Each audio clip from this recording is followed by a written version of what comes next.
میں کرنا شروع ہو جائیں گے۔ آگے سنیے گا کیا ہوگا۔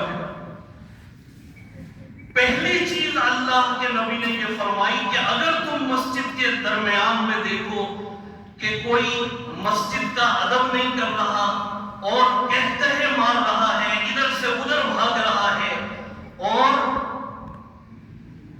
دنیا کی باتیں کر رہا ہے۔ آپ سب جانتے ہیں دنیا کی باتیں کیا ہوتی ہیں۔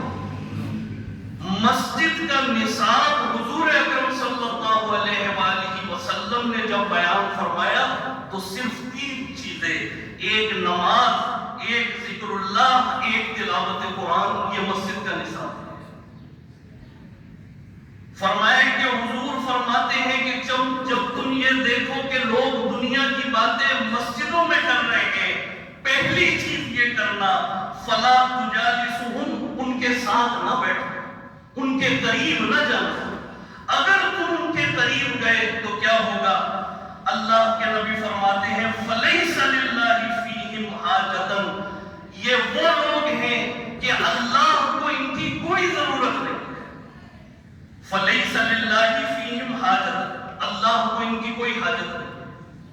یعنی سمجھ لیجئے ایک مسلمان گھر سے چلا، وضو کر کے میں نماز پڑھوں گا، میں ذکر اللہ کروں گا، لیکن مسجد میں آ کے دنیا کی باتیں کر رہا ہے، ہنس رہا ہے، ادھر ادھر بھاگ رہا ہے، زمین پر لیٹا ہوا ہے، ٹانگیں نظر آ رہی ہیں، کام اٹھا کے لیٹا ہوا ہے، قرآن پیچھے رکھا ہوا ہے۔ اللہ کے نبی فرماتے ہیں اللہ کو ایسے لوگوں کی کوئی ضرورت نہیں ہے۔ یہ دیکھیں، یہ حدیث کی کتاب پڑھ، یہ عربی میں ہے، یہ یہیں رکھی ہوئی پڑھ لیجیے۔ یہ کہاں پر ہے؟ رواہ البیہقی فی شعب الایمان، مشکات میں بھی ہے اور امام بہقی میں بھی اس کو نقل فرمایا۔ اب اس کے حاشیہ ذرا پڑھتے ہیں، اس حدیث کا محدثین نے جو شرح کی ہے، غور سے سنیے گا۔ یہ جو فرمایا ہے نا کہ یاتی علی الناس زمان یکون حدیثہم فی مساجدہم فی امر دنیاہم، کہ یہ دنیا کی باتیں کریں گے۔ اب ذرا غور سے سنیے گا، قولہ یکون حدیثہم فی مساجدہم، کہ وہ دنیا میں جو باتیں کریں گے اس سے کیا مراد ہے؟ قال ابن الحمام فی شرح الہدایہ، حضرت ابن حمام رحمہ اللہ تعالی ہدایہ کی شرح میں فرماتے ہیں یہ کون سی باتیں ہیں؟ الکلام المباح فی المسجد، یعنی اگر کوئی مباح باتیں بھی کرے، فرمائے کہ مکروہ یأکل الحسنات، تو مباح باتیں مسجد میں کرنا یہ بھی مکروہ ہیں۔ یہ تمام نیکیوں کو مباح باتیں بھی کھا جاتی ہیں۔ مباح باتوں سے کیا مراد ہے؟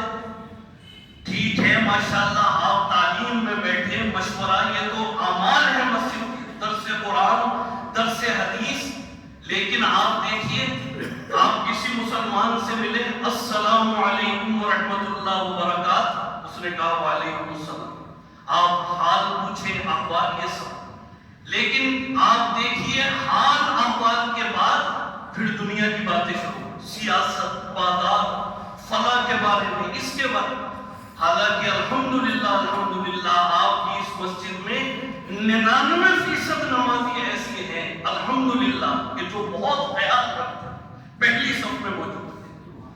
الحمدللہ میں نے کبھی ان کو نہیں دیکھا ادھر ادھر بھاگتے ہوئے، ادب سے آتے ہیں، ہمارے بزرگ بھی ہیں الحمدللہ۔ اللہ تعالیٰ ہمیں بھی ان جیسا بنا دے۔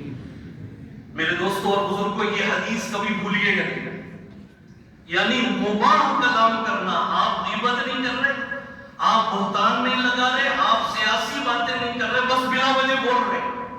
اور زیادہ بولنا، بزرگوں نے یہ لکھا ہے کم بولو، کم کھاؤ، کم سو، یہ اللہ والوں کی نشانی ہے۔ اور حضور فرماتے ہیں اگر تم کامیاب ہونا چاہتے ہو، من صمت فقد نجح، جو خاموش رہا وہ کامیاب ہو۔ آپ دیکھیں خاموش آدمی نہ غیبت کرے گا، نہ سیاسی، نہ اور کوئی تماشے، کچھ بھی نہیں، اللہ کا ذکر کرے گا۔ اس کے بعد جو ہے اگلی بات سنیں اس کے حاشیے میں، قولہ فلیس للہ فیہم حاجہ، کہ اللہ کو ان کی کوئی ضرورت نہیں ہے۔ اس کا معنی کیا ہے؟ دیکھیے میں اپنی طرف سے کوئی بات نہیں کرتا، جو محدثین نے لکھی، فرمایا کہ ہی کنایہ عن عدم قبول طاعتہم،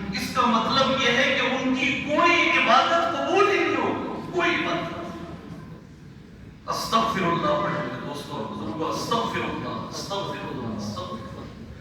بس یہ دوسری حدیث سنا کے میں ختم کروں گا۔ وعن سائب بن یزید رضی اللہ تعالی عنہما، حضرت سائب رضی اللہ تعالی عنہ فرماتے ہیں، غور سے سنیے گا، قال كنت قائما فی المسجد فحسبنی، فرماتے ہیں کہ میں ایک مرتبہ مسجد میں کھڑا ہوا تھا۔ یہ دو تین مسئلے ہمارے سامنے آئیں گے، اس کو غور سے سنیے۔ یہ کھڑے ہوئے تھے، قال كنت قائما في المسجد رجل فنظرت فحسبني رجل، تو یہ حضرت سائب فرماتے ہیں مجھے کسی نے کنکر اور پتھر مارا۔ غور سے سنیے، یعنی آواز نہیں دی، زور سے نہیں بلایا، کوئی چیخے نہیں، بلکہ کنکر مارا۔ فنظرت فإذا هو عمر بن الخطاب رضی اللہ تعالیٰ عنہ، میں نے جو دیکھا تو حضرت عمر بن خطاب رضی اللہ تعالیٰ عنہ تشریف فرمایا، اور انہوں نے مجھے کنکر مارا، آواز بلند نہیں کی کہ ادھر آؤ۔ یہ حدیث جو ہے بخاری شریف کی حدیث ہے۔ اصح الکتب بعد کتاب اللہ، قرآن کریم کے بعد سب سے اونچا مقام اس کا ہے۔ جو معتکفین حضرات یہاں پر بیٹھے وہ بھی کان کھول کر سنیں اور پھر اعتکاف پر بیٹھے۔ فرمایا کہ فقال اذهب فاتنی، واقعہ یہ پیش آیا کہ مسجد میں دو لوگ ایسے بیٹھے ہوئے تھے جو بلند آواز سے باتیں کرتے تھے۔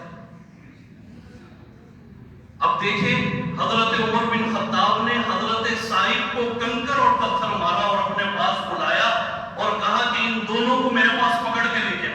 اللہ تعالیٰ آج بھی ہمیں کوئی حضرت عمر فاروق رضی اللہ تعالیٰ عنہ جیسا خلیفہ اور امیر المومنین عطا فرمائے۔ قال اذهب فاتنی بہذا، ان دونوں کو پکڑ کے لے گیا۔ فجئت بہما، حضرت سائب فرماتے ہیں میں گیا دونوں کو پکڑ کے لے آیا لیکن آواز بلند نہیں۔ فقال ممن انتما، حضرت عمر نے فرمایا کہ کہاں سے ہو بھائی؟ او من این انتما، دیکھیے نقل کرنے میں کتنی احتیاط ہے۔ فرماتے ہیں کہ یا تو یہ کہا کہ تم دونوں کون ہو، او من این انتما، یا یہ کہا کہ کہاں سے ہو، کس شہر سے ہو۔ اس کے نیچے بھی لکھا ہوا ہے ای من ای بلد، یعنی کس شہر سے۔